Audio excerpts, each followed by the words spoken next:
Petit Jornal. Inteligência e irreverência em doses diárias.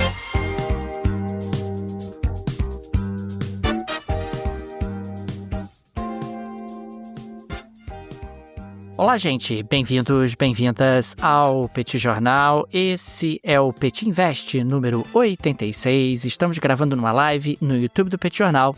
São exatamente 16 horas e 17 minutos no horário de Brasília, sexta-feira, 19 de setembro de 2025 e 23 horas e 18 minutos pelo horário de Yerevan. Cá está a dupla de costume, a dupla que você conhece de cor. Tanguy, ou Bagdadi animado, contente, preparado, revigorado, resiliente, retumbante, descansado e tarifado. E temos aqui também Daniel Souza, que é esse que vos fala. Ao longo dos próximos minutos vamos trazer reflexões sobre o ambiente de negócios, a dinâmica econômica internacional, também suas ramificações políticas. Esse é o Petit Invest, espaço de sexta-feira, das sextas-feiras, aqui no Petit Jornal. Como vai, professor Bagdadi? Tudo bem? Vamos a isso?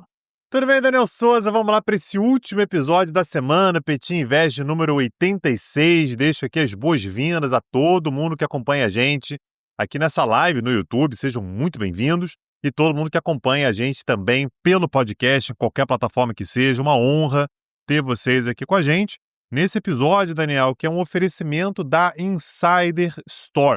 Aliás, Daniel, eu estava dando uma olhada no site da Insider, aí comecei a ver que não apenas a quantidade de modelos, né, de roupas diferentes, de bermuda, calça, camisa, para homem, para mulher, está se diversificando, mas também as cores, né? E aí você tem cores também para todos os gostos e você consegue comprar qualquer produto na Insider Store com desconto de 15%.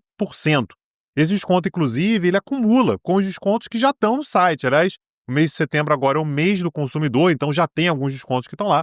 Você acumula com o cupom que está no link, na descrição desse episódio, o cupom PETI. Se você clicar no link, já vai para o site da Insider, já com o cupom, e é só aproveitar. Daniel Souza, como o tema principal do nosso episódio de hoje, a gente tem que falar um pouquinho sobre o processo de enfraquecimento do dólar, que é um processo que vem acontecendo, né? E me parece que não tem a ver somente com o Donald Trump, tem uma conjuntura internacional que tem facilitado isso. O mundo está mais diverso em termos de grandes economias.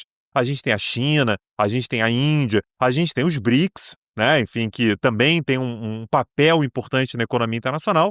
O dólar, portanto, deixou de ser a última Coca-Cola do deserto, ainda que continue sendo bastante importante. Agora, a gente teve algumas novidades ao longo dessa última semana, né, Daniel, que reforçaram um pouco essa percepção de um certo enfraquecimento do dólar. O que você viu ao longo dessa semana aí, Daniel?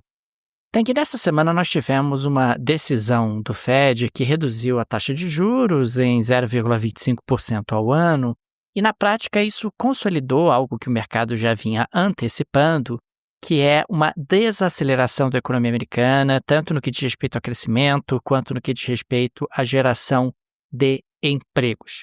Mesmo com a inflação ainda relativamente forte, na casa de 3% ao ano, o Fed enxergou uma economia desacelerando demais a ponto de precisar reduzir a taxa de juros. Isso acaba se somando a uma série de outros elementos de fragilidade da economia americana nos últimos tempos, como é o caso da incerteza em relação ao risco fiscal, como também é o caso da diversificação global de mercados que você destacou há pouco, muita gente começando a procurar alternativas ao mercado americano como forma de tentar mitigar riscos, efeitos indiretos das tarifas, né, no comércio internacional, no crescimento da economia mundial e uma certa confiança na economia americana. Agora, nessa semana, nós tivemos também um outro fator que chamou bastante atenção, que foi o fato do Trump levar para a Suprema Corte a tentativa de demitir a Lisa Cook, como forma justamente de tentar ali aumentar a sua influência no Banco Central dos Estados Unidos. Na prática, a gente está falando de uma América que está mexendo em várias balizas importantes da sua economia num curto espaço de tempo. A gente está falando de uma América que está abandonando o livre comércio e colocando tarifas. A gente está falando de uma América que faz uma expansão fiscal com o crescimento do endividamento sem qualquer tipo de medida mais estruturante para conter esse endividamento. A gente está falando dos Estados Unidos ali, de alguma forma, enfrentando a autonomia do Banco Central e fragilizando a sua própria economia. É muita incerteza junto. E diante de tanta incerteza, as pessoas estão aos poucos recorrendo a outras moedas. No caso do Brasil em particular, a Selic continuou 15%. Então o gap, a distância entre a Selic e a taxa de juros americana aumentou. O chamado diferencial de juros a favor do Brasil acaba aumentando, que acaba sendo um elemento que enfraquece o dólar por aqui. Mas não é só por aqui. A gente observa internacionalmente essa tendência de enfraquecimento do dólar por conta justamente de uma menor demanda. Os agentes econômicos estão demandando menos dólares do que eles demandavam antes, e ao mesmo tempo em que o Fed começa a sinalizar uma política monetária um pouco mais expansionista com a redução da taxa de juros. Então são múltiplos fatores que estão acontecendo, mas nessa semana a Lisa Cook e também a questão da taxa de juros são elementos novos, elementos adicionais que levam ao enfraquecimento da moeda americana. Agora, Daniel, eu queria fazer uma reflexão aqui, eu queria ouvir sua opinião também com relação a isso, porque isso contribui exatamente para esse cenário de incertezas, né? A gente não sabe exatamente para onde que a coisa vai, porque o presidente Donald Trump, ele dá indicações também contraditórias com relação à força do dólar. O Donald Trump é o cara que, num primeiro momento, ele tem aquela postura de o dólar tem que se manter central, tem que continuar como a moeda fundamental. E aí, no momento em que os BRICS falam sobre desdolarização, o Trump vai ser um cara que vai reagir bastante. Quero lembrar que as tarifas de 50% que foram anunciadas contra o Brasil foi no momento em que os BRICS estavam reunidos no Rio de Janeiro e falaram mais uma vez sobre desdolarização. Ou seja, a desdolarização, ela dói no Donald Trump, ele quer manter o dólar como a moeda absolutamente hegemônica. Ao mesmo tempo, Daniel, também há um raciocínio possível da gente fazer, que é o enfraquecimento relativo do dólar não é visto de forma tão negativa pelos Estados Unidos assim, porque melhora a balança comercial. Então, se o dólar enfraquece um pouquinho, os produtos americanos se tornam mais baratos, mais competitivos, e os americanos passam a ter um poder de compra internacional um pouco menor, ou seja, as importações diminuem, e você equilibra um dos vetores mais importantes para o Donald Trump, que é a balança comercial. A balança comercial dos Estados Unidos no ano passado, ela teve um déficit de 1 trilhão e 300 bilhões de dólares, ou seja, um déficit grande, bastante grande. Donald Trump já demonstrou inúmeras vezes que quer conter isso. Ou seja, me parece, Daniel, que a gente também tem sinais que estão meio confusos, né? Então o Trump, ele quer um dólar um pouco mais enfraquecido, mas não tão enfraquecido a ponto de você ter alternativas que de fato funcionem. E aí os atores econômicos, eles ficam meio sem saber para onde ir. O que o governo americano vai fazer? O governo americano, ele vai apostar no fortalecimento do dólar, ou o enfraquecimento do dólar é uma variável, assim, é um caminho sem volta? Aliás, quando a gente pega exemplos históricos, em momentos onde o dólar começou a perder sua credibilidade, começou a perder a hegemonia, essa hegemonia foi recuperada justamente com o fortalecimento do dólar. Acho que o melhor exemplo disso é o choque de juros que foi feito pelo Banco Central, pelo Fed, nos Estados Unidos, no início da década de 80. O dólar vinha ali perdendo força desde o final de Bretton Woods, quando ele deixou de ser lastreado em ouro, e o que acaba acontecendo no início da década de 80 é que um aperto monetário violento do Fed coloca a economia americana em recessão, etc., mas recupera a hegemonia do dólar, passando uma mensagem muito clara de que quem confiou no dólar se deu bem, quem não confiou no dólar se deu mal. O que a gente está vivendo hoje, Tanguy, é um cenário onde quem confia no dólar está entrando pelo cano. Se você apostou no dólar no início do governo Donald Trump, você entrou pelo cano. E o que acaba acontecendo diante disso é que agentes econômicos aprendem a lição e começam a buscar alternativas para não entrar pelo cano uma segunda vez ou não entrar pelo cano de forma ainda mais intensa. Nesse sentido, é verdade que o dólar mais fraco melhora a competitividade dos produtos americanos e, consequentemente, tende a reduzir o déficit comercial. Mas, ao mesmo tempo, tende a pressionar a inflação, porque um câmbio mais fraco significa produtos importados mais caros, o que acaba sendo repassado para os preços domésticos. Os Estados Unidos são deficitários e, mesmo que esse déficit diminua, eles continuarão sendo violentamente deficitários. O impacto inflacionário desse tipo de medida é relevante, é significativo. Portanto, me parece que o Donald Trump ele tem que escolher qual é o objetivo dele. O objetivo dele é preservar a hegemonia do dólar? Aí a escolha é uma. O objetivo dele é reduzir o déficit comercial dos Estados Unidos? A escolha é outra.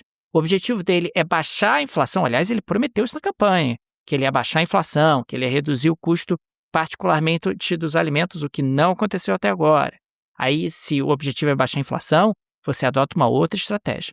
O que acaba acontecendo é que o Trump atira para todos os lados e, consequentemente, a percepção que se forma é que o governo americano não tem estratégia.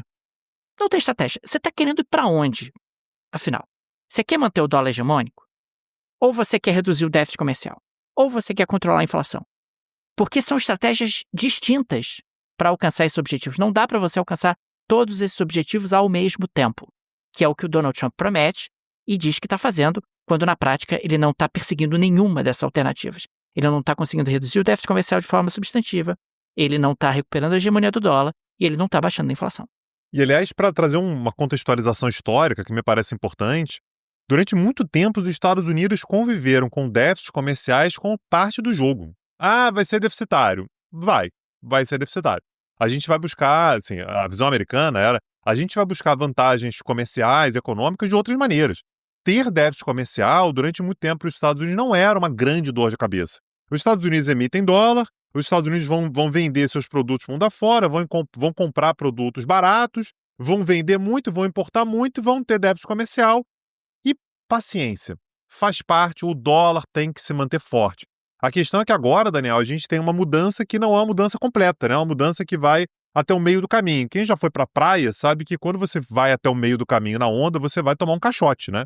Não tem jeito. Ou você fica na praia, né? Fica na areia, ou você fura a onda e vai de uma vez só e resolve a questão de uma vez só.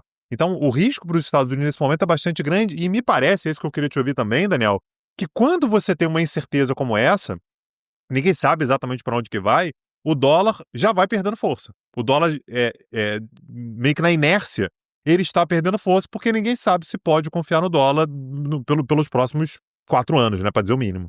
É exatamente o que está acontecendo. Quer dizer, o dólar vai se enfraquecendo diante de uma alta imprevisibilidade, onde ninguém consegue enxergar com clareza o que, afinal, Donald Trump está tentando fazer, qual é o caminho, qual é a prioridade.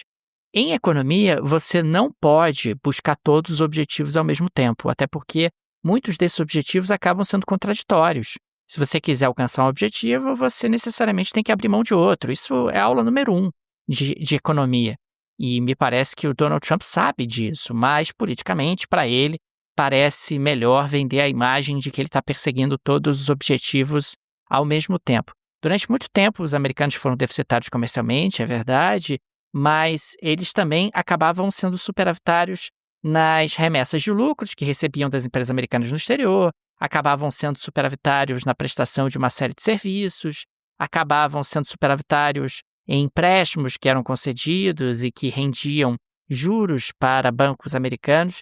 Enfim, você tem mecanismos, tem alternativas para eventualmente também mitigar o déficit comercial. E claro, você pode adotar uma estratégia comercial mais protecionista, isso é legítimo, é do jogo, não tem nenhum problema. Agora, essa estratégia tem que ser crível, essa estratégia tem que ser bem estruturada, bem organizada, ela tem que ter um planejamento claramente estabelecido e não é exatamente isso que a gente tem observado nos Estados Unidos nos últimos tempos. De qualquer maneira, é importante a gente observar esse enfraquecimento do dólar porque ele traz consequências para a economia mundial de grandes proporções, né? Você acaba tendo ali uma tendência global a modificações no que diz respeito à alocação de ativos, uma vez que as pessoas começam a pensar, olha, eu vou continuar investindo nos Estados Unidos, o dólar continua sendo a principal referência do sistema financeiro internacional, a principal referência monetária, mas talvez eu devesse diversificar um pouco. E muita gente tem pensado dessa maneira